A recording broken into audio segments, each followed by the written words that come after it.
Hi hello வணக்கம். நம்மளோட Dreame life சேனலுக்கு எல்லாரையும் வெல்கம் பண்ணுறேன். நம்மளோட ஃபர்ஸ்ட் வீடியோ முட்டை அவியல் எப்படி கிச்சன் சம்மந்தமான வீடியோ தான் நம்ம ஃபர்ஸ்ட் போடுறோம்.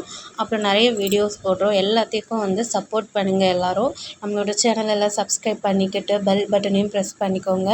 முடிஞ்சால் லைக் பிடிச்சிருந்துச்சுன்னா லைக் பண்ணுங்கள், கமெண்ட் பண்ணுங்கள், ஷேர் பண்ணுங்கள். இப்போ நம்ம முட்டை அவியல் பண்ணுறதுக்கு தேவையான இன்க்ரீடியன்ட்ஸ் எல்லாம் நான் லெஃப்ட் சைடில் கொடுத்துருக்கு. ரைட் சைடில் சமைக்கலாம்.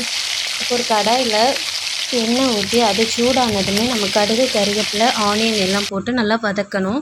ப்ரௌனிஷ் ஆகணும்னு அவசியம் இல்லை. லைட்டாக கண்ணாடி பதம் வந்ததும் கொஞ்சம் முருங்கைக்காயும் கட் பண்ணி போட்டு அது கூடயே கொஞ்சம் உப்பும் போட்டு நல்லா வதக்கி விடணும். தேவைப்பட்டால் முருங்கைக்காயை தனியாக கூட வேக வச்சு எடுத்து வச்சுக்கலாம். இல்லைன்னா இது கூடயே போட்டு வேக வச்சுக்கலாம். கொஞ்சம் ஒரு கப் தண்ணி விட்டு நல்லா வேக வச்சுட்டு அது வற்றி வரும். அந்த டைம் வற்றி வரும்னா கொஞ்சம் தண்ணியெல்லாம் கொஞ்சம் கம்மியாகி ரொம்ப கம்மியாகி கொஞ்சம் ட்ரை ஆகிற அந்த டைம் இருக்குல்ல, அந்த டைமில் தேங்காய், ஜீரகம், வெள்ளைப்பூடு, கொஞ்சம் சில்லி பவுட்ரு இதெல்லாம் போட்டு மிக்சியில் போட்டு ஒரு அடி அடிக்கணும். அதை அடித்து முடித்ததும் இது முருங்கைக்காய் இருக்கு இல்லையா, அது கூட போட்டு நம்ம எல்லாத்தையும் வதக்கி விடணும். வதக்கி விடச்சிட்டு முட்டை இருக்குல்ல, முட்டை எவ்வளோ தேவையோ எத்தனை பேருக்கு வேணுமோ அந்த குவான்டிட்டி எடுத்துகிட்டு அதை நல்லா வேக வச்சு அது 4 பக்கமும் நல்லா கீறி அதுக்கப்புறம் இதில் போட்டுக்கணும். போட்டு லைட்டாக கிண்டி விட்டால் மட்டும் போதும். நமக்கு சுவையான முட்டை அவியல் ரெடி.